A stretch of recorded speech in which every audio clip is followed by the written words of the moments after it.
The knock was so whisper-soft I almost blamed the wind until I opened the cabin door and found a pair of molten amber eyes looking up at me, ears pressed flat, tail trembling like a wind-caught ribbon as snow fell in lazy spirals across the clearing and hushed the pines into a breathless quiet around my old timber retreat, where the iron kettle hummed over a steady fire and the scent of wood smoke sat deep in the rafters while a man used to solitude.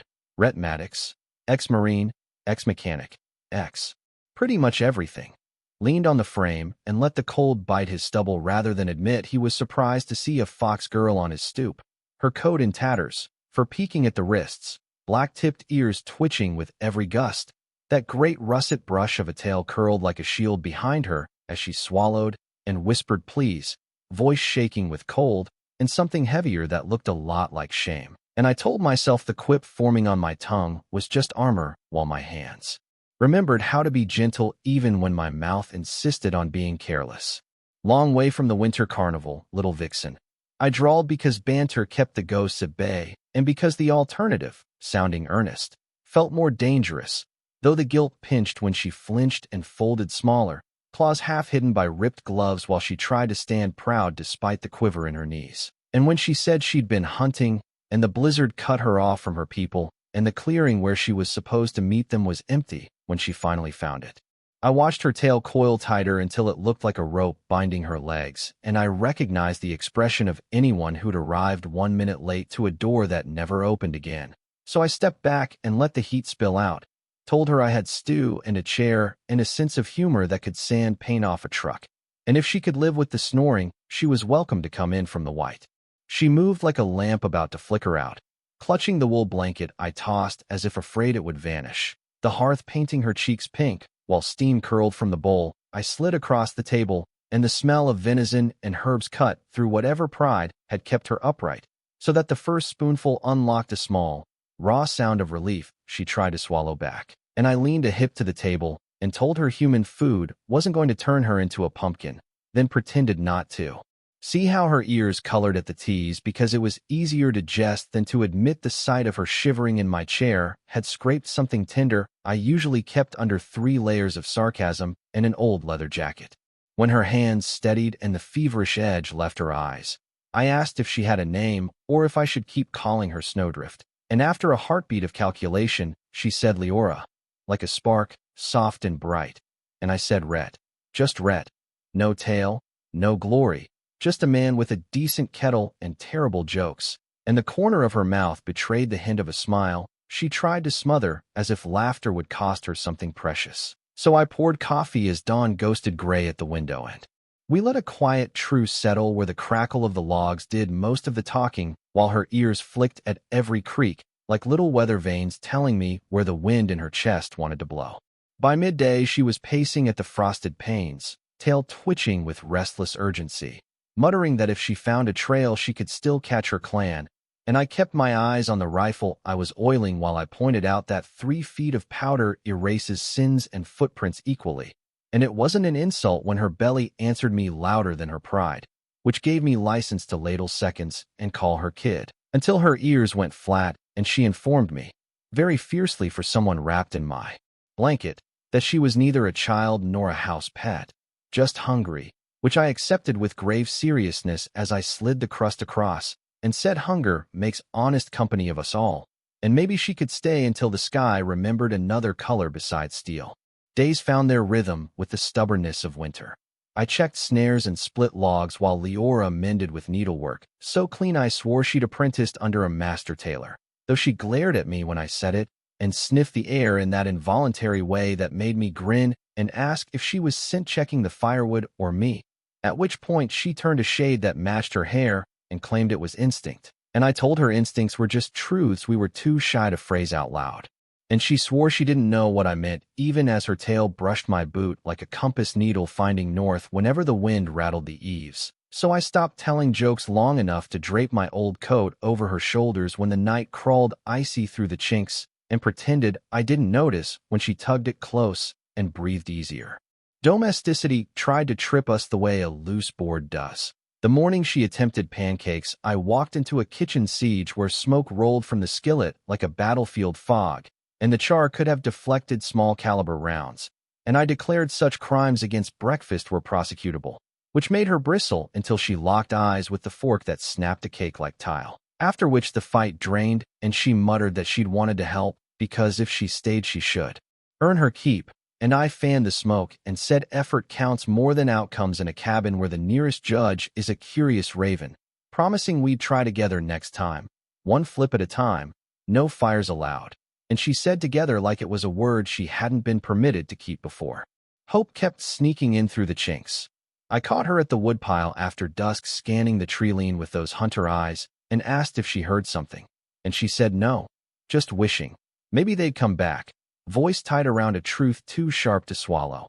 And I put a hand to her shoulder and told her the math of survival can be cruel, that sometimes people cut losses and call it fate. And if they left her, then their arithmetic had missed the carry because anyone who could stitch perfection by firelight and stand her ground with a tale that betrayed every feeling was worth choosing twice, which made her give me a look to check for mockery, and, finding none, roll her eyes and say my stew wasn't worth the poetry, while her tail tapped my boot like punctuation she didn't mean to add. The woods went wrong before the sky did. Silence pooled heavy where there should have been crow heckles and rabbit rustle. And when I returned to the cabin, Leora was crouched low by the hearth, ears flattened, pupils thin with fear as she whispered that something hunted the vulpine and knew her scent, a long-stalking predator that rose on too when blood slicked the snow. And I did what men like me do when danger wags its teeth at our doors. Joked first so I could breathe second, but her face made the quip die in my mouth, because it wasn't pride making her tremble, it was memory, so I told her straight we'd handle it, and asked if she trusted me. And when she said yes, I believed her, and set the fire low and took the chair by the door with the old hunting piece across my knees while moonlight turned the drifts to glass, and the cabin listened with us.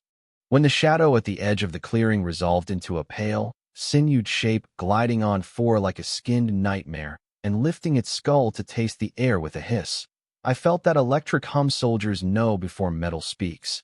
And Leora made a sound so small it pried up my ribs, and I told her I'd seen uglier and scarier and meaner and lived, which was true and yet not a promise. Then shut the door and slid the cot aside to drag out a crate I hadn't touched in years because I'd promised myself I was finished kneading it, the hinges creaking like old bones while her eyes widened at matte black steel that wasn't a hunter's tool, but a kept oath to people I no longer served.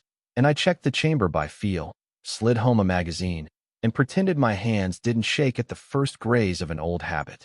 "Were you military?" she breathed like it was a question and a prayer, and I told her once upon a younger back in a louder world.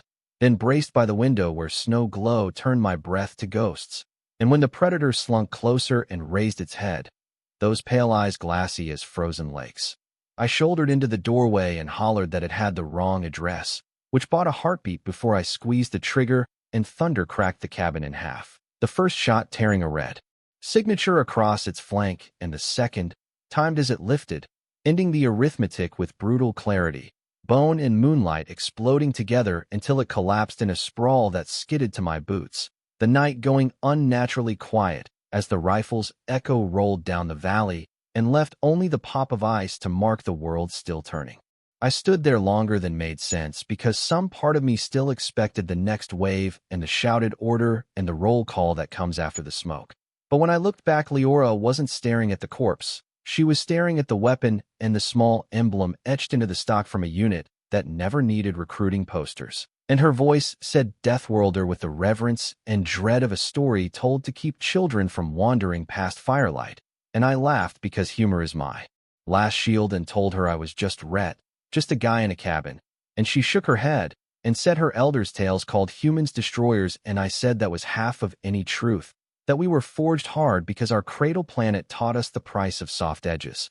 But we were not only breakers, we were guardians when we chose to be. And tonight I had chosen to stand between her and the teeth because that's what you do when someone knocks on your door and doesn't run. By morning, carrion things had solved the corpse for us and left only scored snow and a stain red as a warning flag. And Leora watched the crows circle while clutching my coat like a lifeline she didn't know how to return, eyes still dilated with the afterimage of gunfire, fear and gratitude wrestling every time she glanced at me. And I didn't press because you can't wrestle someone out of their own head. You can only be a steady piece of furniture while the storm blows through. So I chopped wood and told bad jokes and pretended not to notice how her tail kept finding my boots like gravity had grown personal. And when she nearly tripped me at the door, I accused her of trying to take the cabin by force, weaponized tail and all, which made her sputter denial while I grinned and set the logs by the hearth like the choreography of a life I didn't know I'd missed until a fox girl's anxiety mapped itself around my ankles.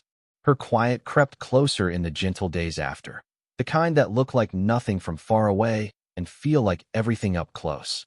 She hummed threading a needle, soft little scraps of melody that made the room feel less like a bunker and more like a home. And I caught her with my old notebook one afternoon, chewing the pencil while she sketched symbols and practiced letters, snapping it shut when I teased that she was forging deeds to steal my land, knocking over a mug with a mortified tail that fluffed to comic proportions. And I said life had been boring before she tracked snow onto my floorboards, and she froze, and then said life had been boring before me too.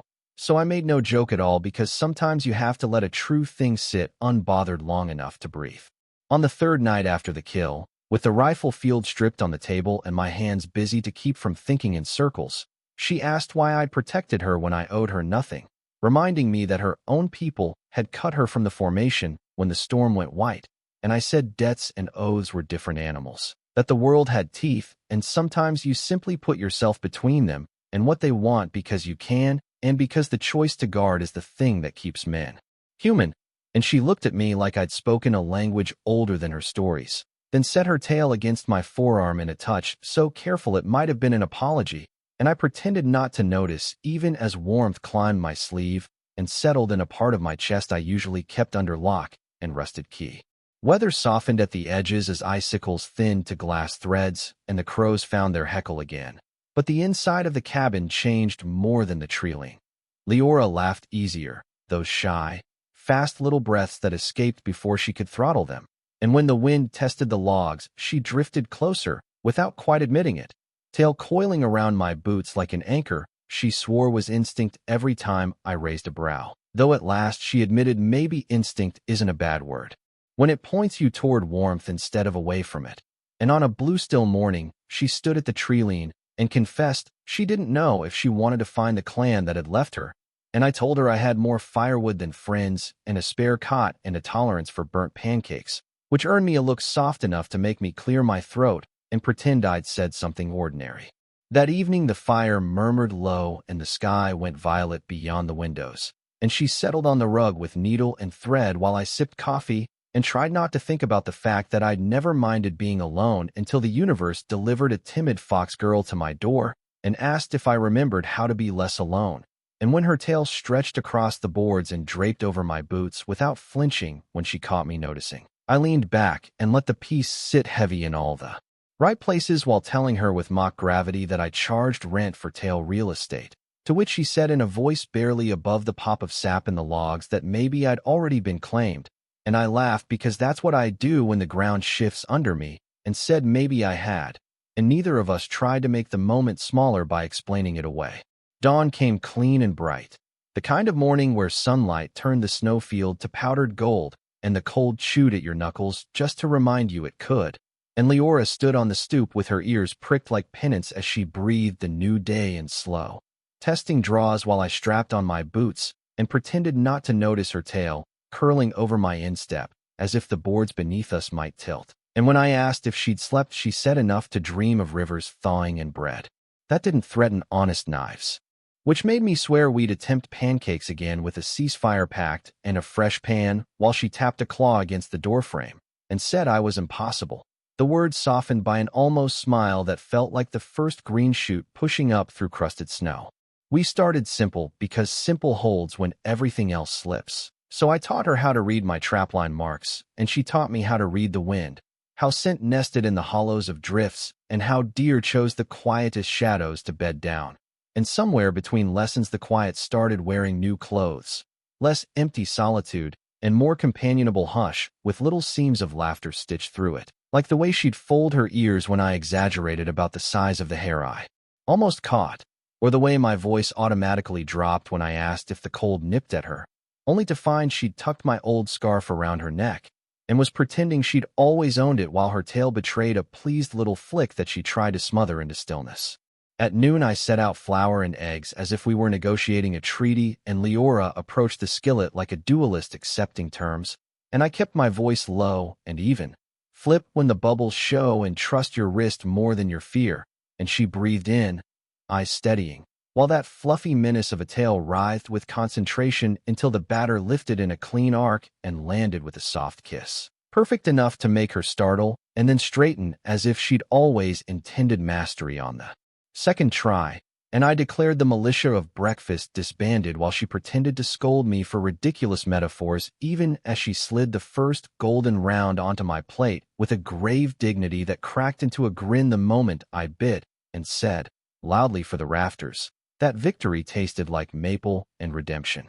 After we ate, we cleaned in the unhurried dance of people who had decided the day would not outrun them, and I found an old tin of graphite tucked behind a lantern that I gave her for the notebook, telling her letters were traps too, and you only had to learn where they liked to hide. And she took to it with a hunter's patience, tracing loops and bars, practicing my name, and then her own until the page looked like a series of quiet promises. And when I teased that her penmanship put mine to shame, she earned herself another piece of stolen scarf and asked what the strange emblem on my rifle meant. So I told her enough to be honest, and not so much that dark rooms from long ago climbed up out of the corners, and she nodded, as if she understood the weight you keep when you survive on purpose. The thaw began in the language of water, first as a whisper beneath ice, and then as a glossy sheen on the creek stones, and with it came signs of others on the ridge, human and not, prints that weren't mine, and a ragged tent circle near the old logging road that suggested restless men with cheap boots and cheaper patience. And when I caught the sulfur-sour whiff of cartridges notched with teeth the way some varmints mark territory, I came home slower than usual and set the rifle on the table, without making a production of it, while Leora's ears drew back and her pupils cut cat-thin at the scent clinging to my coat, her tail starting a low, wary sway that told me to tread soft while I explained the likelihood of drifters or bounty fools taking advantage of melt to go looking for trouble that didn't belong to them.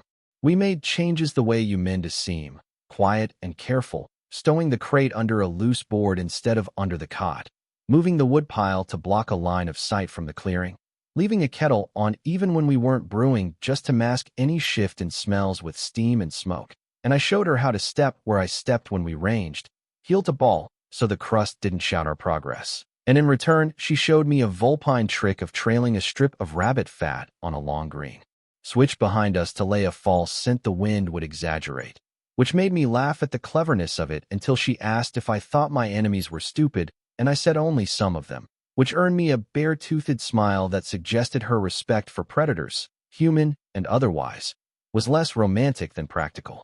That night the woods felt crowded by thoughts we couldn't see, so we talked to keep the dark from writing its own story.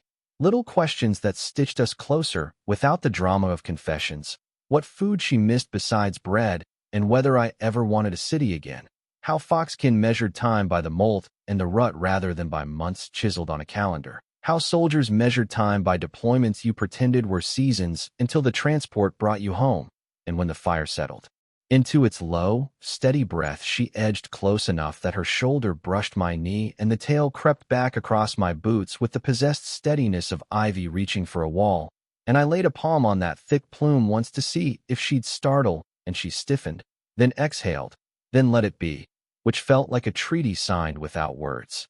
Morning brought a visitor we didn't expect, not a beast and not a man, but a battered drone limping over the treetops like a one-winged dragonfly, its little fan confessing a fault as it buzzed a crooked circle and then sagged into the snow a dozen paces from our door, and I said do not touch while I circled out wide, finding the lanyard of a tag stamped with a regional security crest and a series of numbers that meant some ranger outfit was scanning the ridge after reports of game carcasses.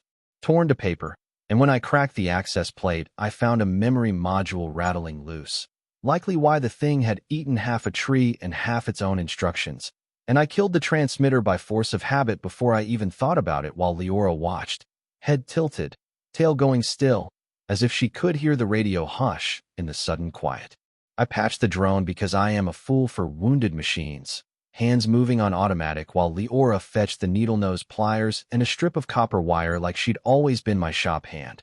And when we set it on a stump and I nudged it airborne with my palm, she made a very small celebratory sound that would have embarrassed her if I had mentioned it. And the little scout lifted and steadied and flashed a green thanks before zipping back toward the ravine, which would bring rangers sooner.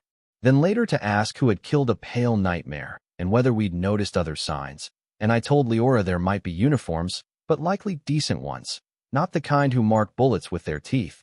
And she said she trusted my nose on men the way I trusted hers on the wind. And that thought sat warm even as clouds stacked on the ridge. By afternoon, those clouds paid out their promise in the click and hiss of sleet, beating on the windows until the whole world blurred, and the sound made the cabin feel close and safe. So we cooked again, not pancakes this time, but a stew so thick it wore the spoon and biscuits that admitted her competence had grown teeth. And while it baked, she sat at the table with the notebook and drew a map of the valley as she knew it from scent and instinct. Den sites her people would have favored, the rock spurs that caught the first spring sun, the saddles deer crossed when the thaw pulled, and I added my own marks. Where the creek widened into deceptive shallows and where old logging cables still snared the unwary, the map turning into a handshake between two kinds of knowing that rarely meet without trying to dominate the other. At dusk, bootsteps crunched on the crust outside, too deliberate to be a scavenger, too singular to be a patrol, and I gave Leora the look that meant behind the chimney, quiet, breathing through the scarf, while I set down my coffee with the casual gravity that lets a stranger underestimate you. Then opened the door with my palm half raised in welcome and half ready to close on a throat if necessary. And the man on the stoop wore a patchwork coat and the skittery eyes of someone who smiled more with schemes than with humor, a dragnet trap slung over his shoulder and a bandolier of cheap ammo crossing his chest. And he said he was Hart Rook, licensed in 3 counties to remove nuisances and recover value where the woods dropped it, which was a fancy way of saying bounty scum who'd heard about a fox girl and a monster and thought both might be monetized. I kept my own smile small and my sentences smaller as he asked if we'd seen unusual tracks or anything that looked like a pale cat with a wolf's appetite and a man's stubbornness, because rumor had it something had been killing on the ridge and a pair of vulpine had been sighted before the last storm. And he paid good money for leads because he had buyers who liked unusual pelts and bones they could grind into talismans for fools who thought magic came in powder. And I said I'd seen nothing worth his time and that my traps were private ground. And his eyes slid past my shoulder like oil, drawn by the heat inside. And I let my stance shift enough to suggest I wasn't the sort of hermit who begged for respect. And to his credit, he weighed it and chose a grin and a tip of the cap and a promise he'd be back if the ridge started telling secrets. He left tracks loud enough to warn the trees. And when I shut the door, Leora slid from behind the chimney with her ears so flat they almost vanished, tail fluffed to war banner. And she whispered he smelled like old blood and quick profit, and he would not be the last.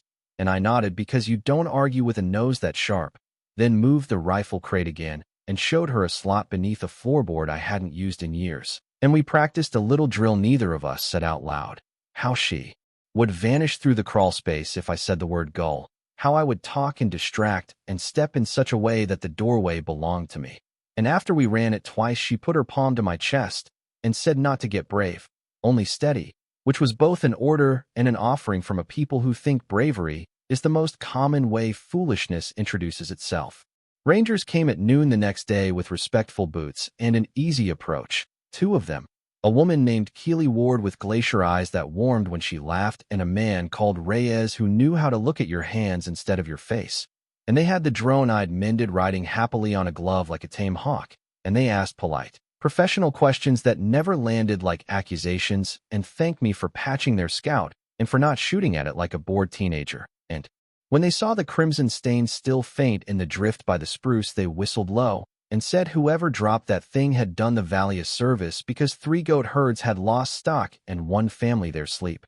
Then warned that scavengers and worse, men like Hart Rook, would be sniffing after whispers, so the smart thing was to keep doors latched and firewood high.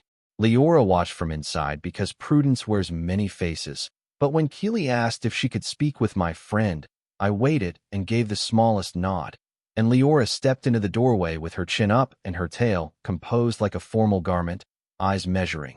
And Keely did a very wise thing and inclined her head in a way that acknowledged both species and person, not just curiosity, and said she'd met 2 vulpine traders once near the southern pass, and they had made her the best tea she'd ever tasted, which set Leora at ease enough to answer a few questions about the pale predator's approach and its pack habits. And Reyes quietly offered us a stamped radio tag that would ping their station if trouble came in numbers.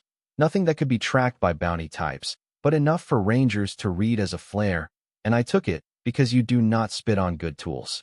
After they left, the woods felt less alone and more watched in a way that calmed rather than threatened. But it didn't solve Hart Rook, and men like him always test fences twice. So we set about making ours tall in the ways that matter, not with boards and wire, but with community and readiness and routine. Both of us moving through the day with that unspoken cadence of people who have decided not to be easy prey. And between tasks, we found time for the small things that make the larger tolerable.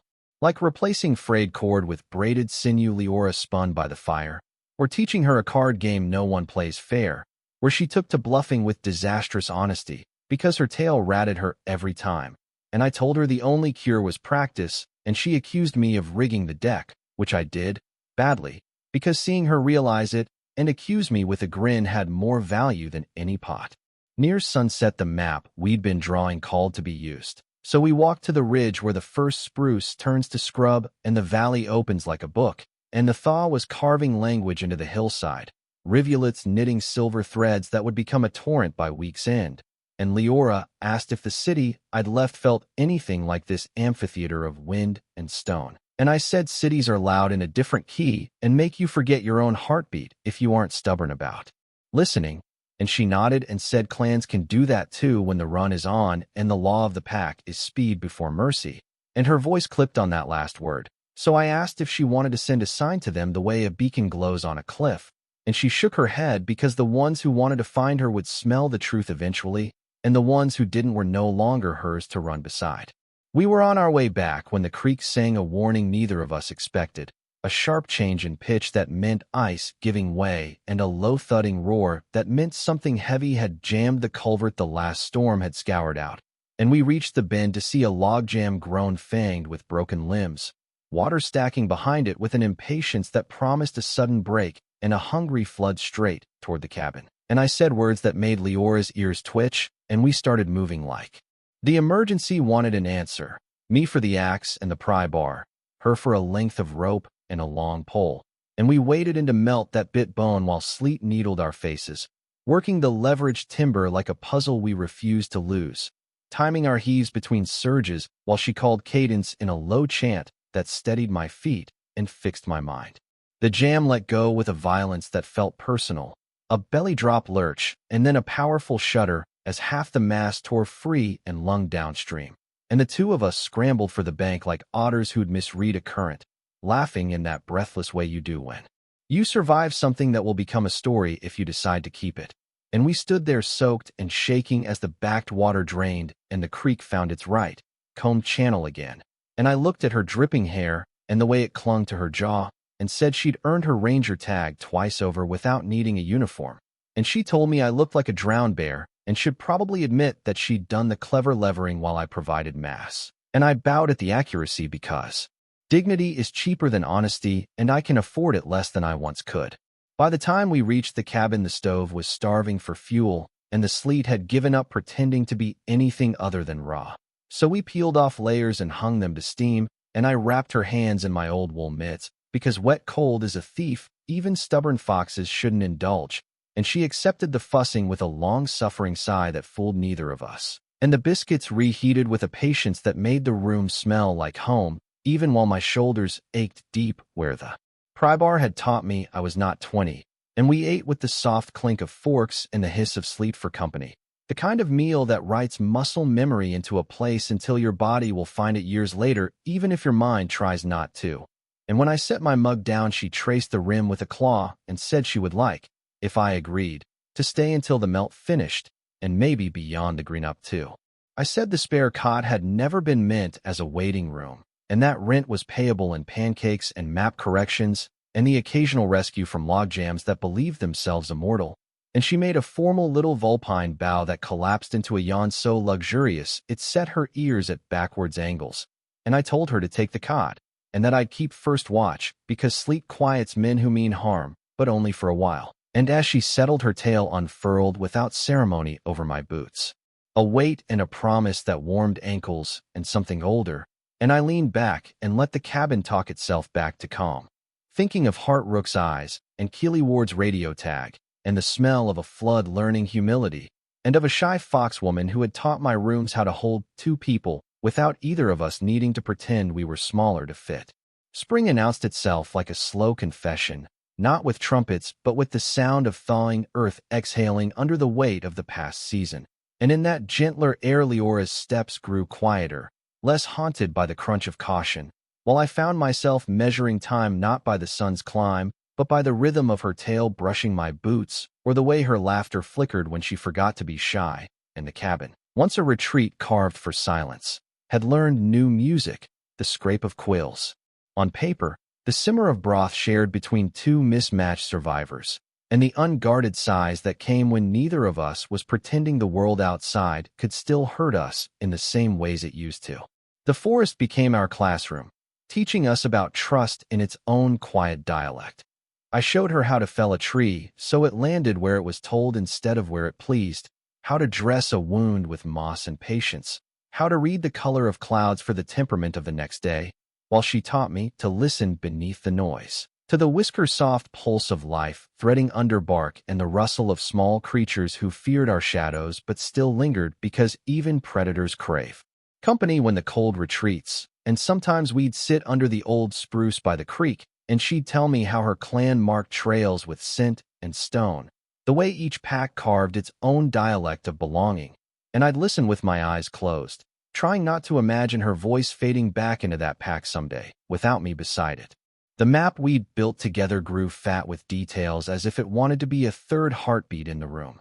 Every hollow, every game trail, every stand of birch marked with her looping symbols that meant safe, good water, caution, or memory.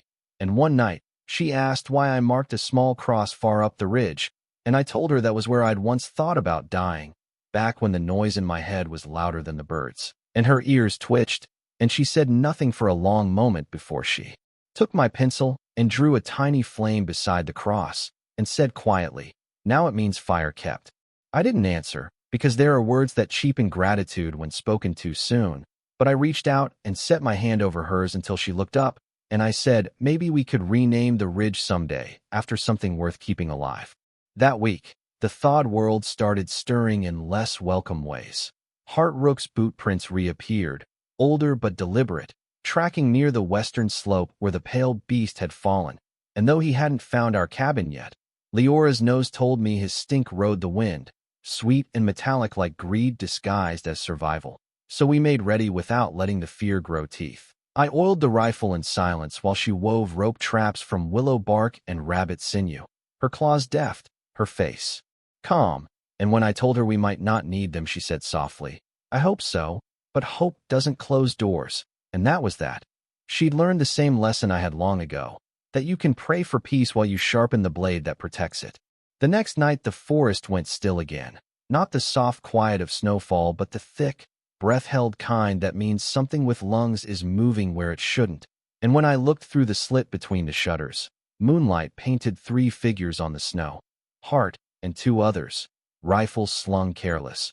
One carrying a net weighted for game larger than deer, their breath steaming in silver ribbons while they argued low about the bounty on foxblood. And my gut went cold because men like that didn't believe in clean kills. They believed in trophies and tales told for ale. So I turned from the window to find Leora already crouched by the hearth, tail low, eyes gleaming with that primal readiness that doesn't ask for permission, and she whispered, "They're tracking scent." My scent. I should run. I shook my head and said, "No, we make them forget they ever found you."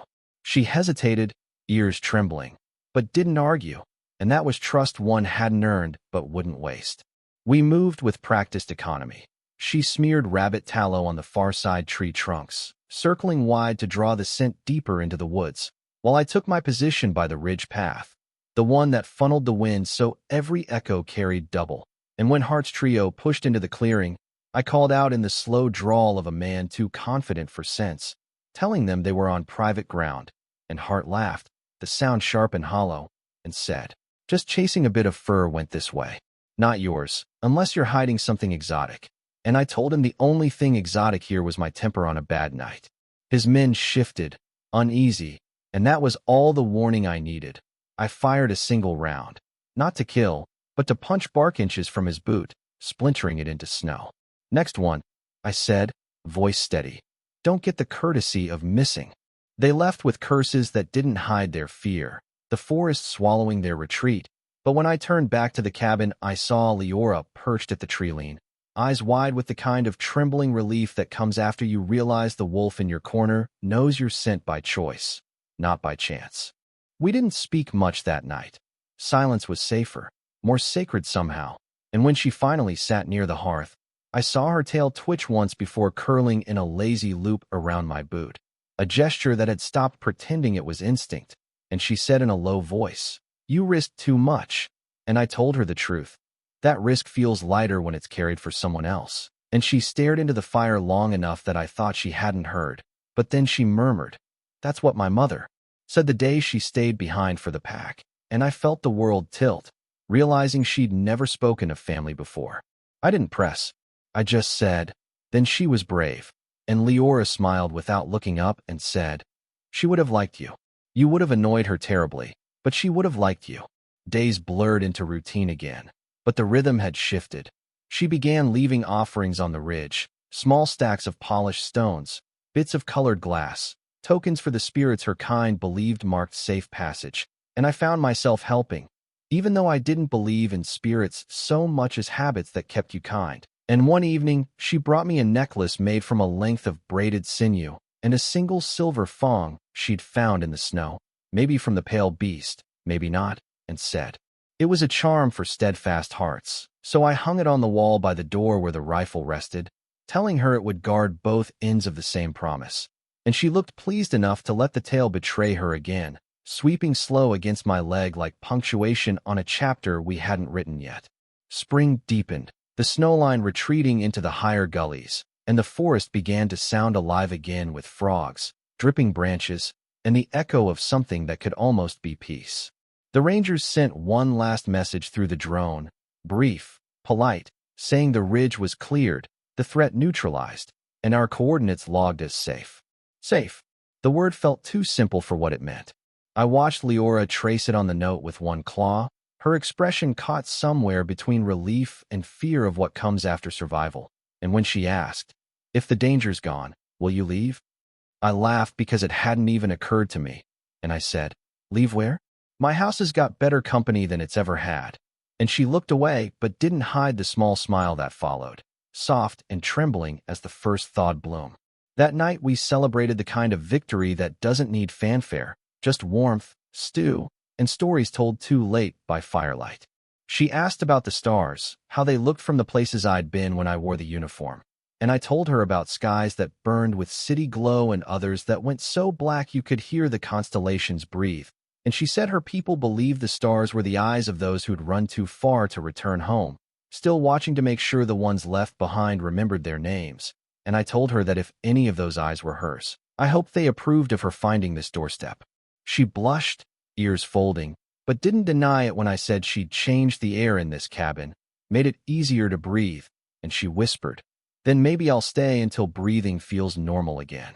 I raised my mug in a toast and said, "To abnormal company and borrowed air," and she laughed, tail sweeping the floor like a living comet. When sleep came that night, it was heavy and kind. The wind whispered through the chinks, the fire crackled in its low hum, and somewhere between dreaming and waking I felt the faint pressure of her tail curling over my boots again, steady, certain, as if it belonged there.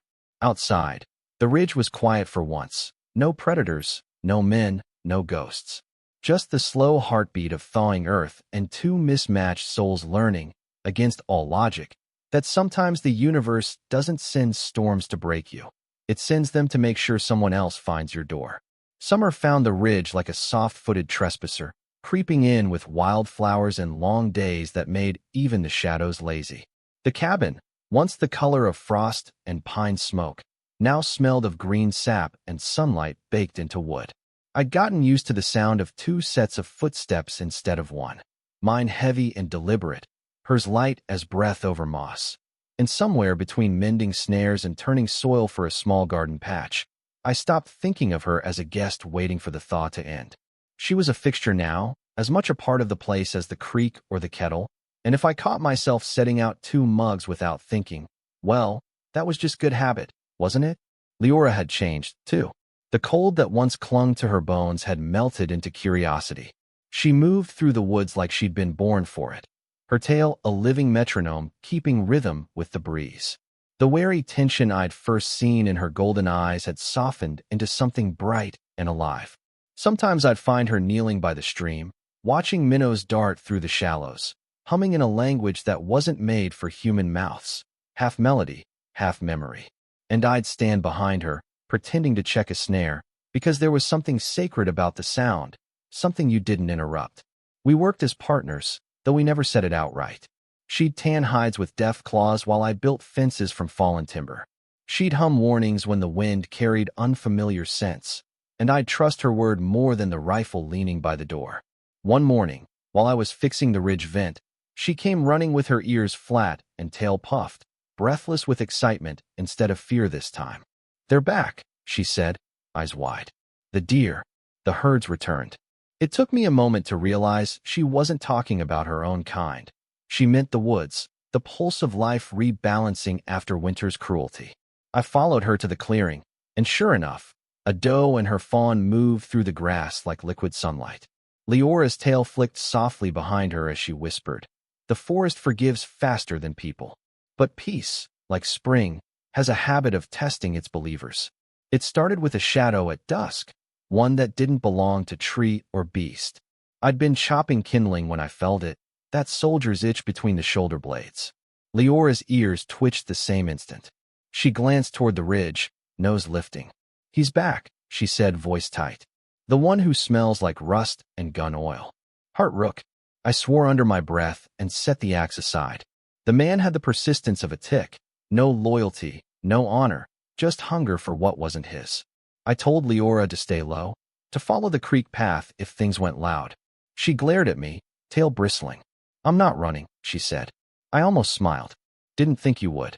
We spotted him near the old spruce line, glassing the clearing through his scope. His partners were gone this time. Greed had made him bold enough to come alone. Maybe he thought the story of a fox girl was just a legend worth chasing, something to mount or sell. I didn't wait for him to make the first move. Years of discipline still lived in my muscles. I circled wide, silent as smoke, until I had the drop on him.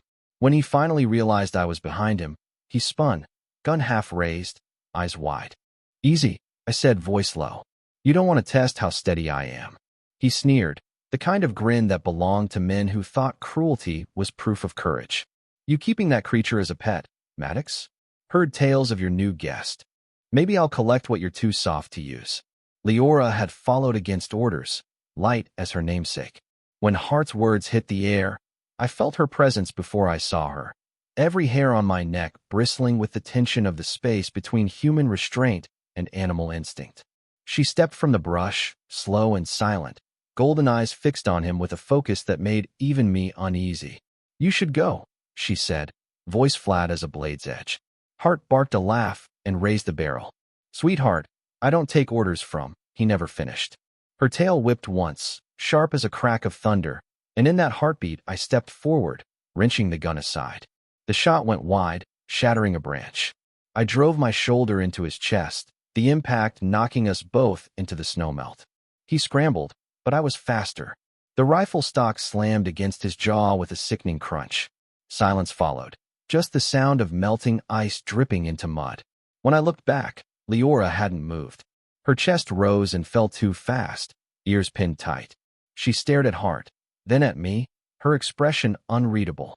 I crouched, checking for breath. He'd live, though the jaw would remember me. I tied his wrists and dragged him to the ridge. The rangers could decide his fate if they cared enough.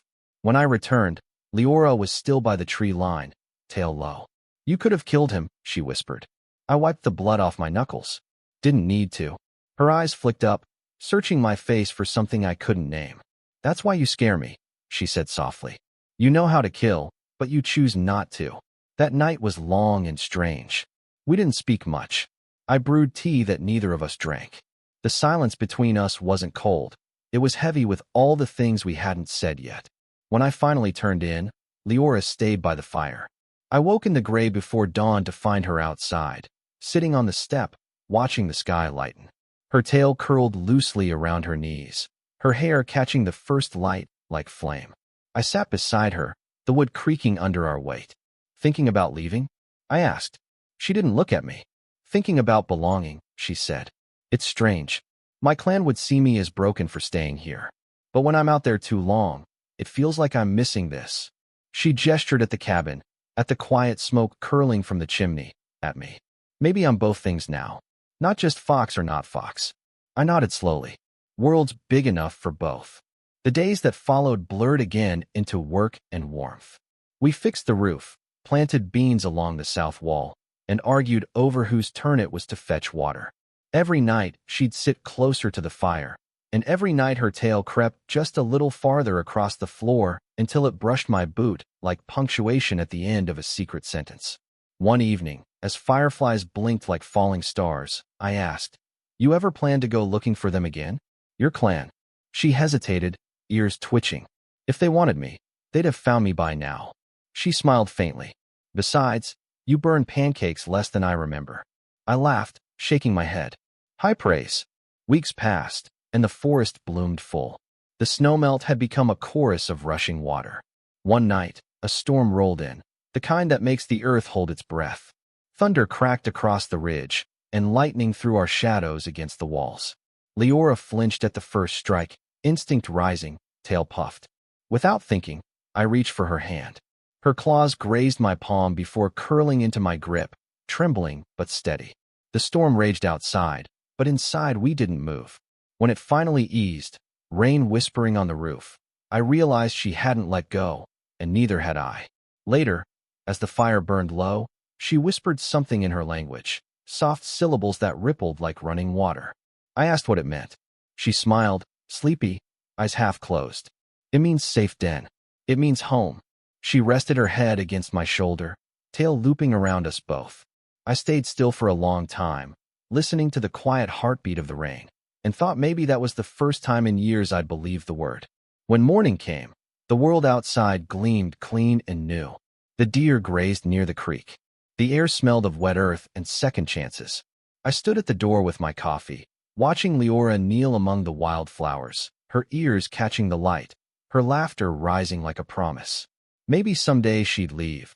Foxes were wanderers by nature, but for now she was here, and so was I, two souls the storm had decided to spare.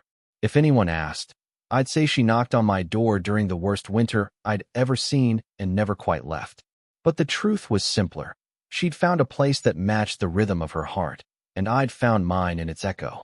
And when the wind swept down from the ridge, carrying the scent of pine and fir and smoke, I knew that for the first time in a lifetime of running, I didn't want to go anywhere at all.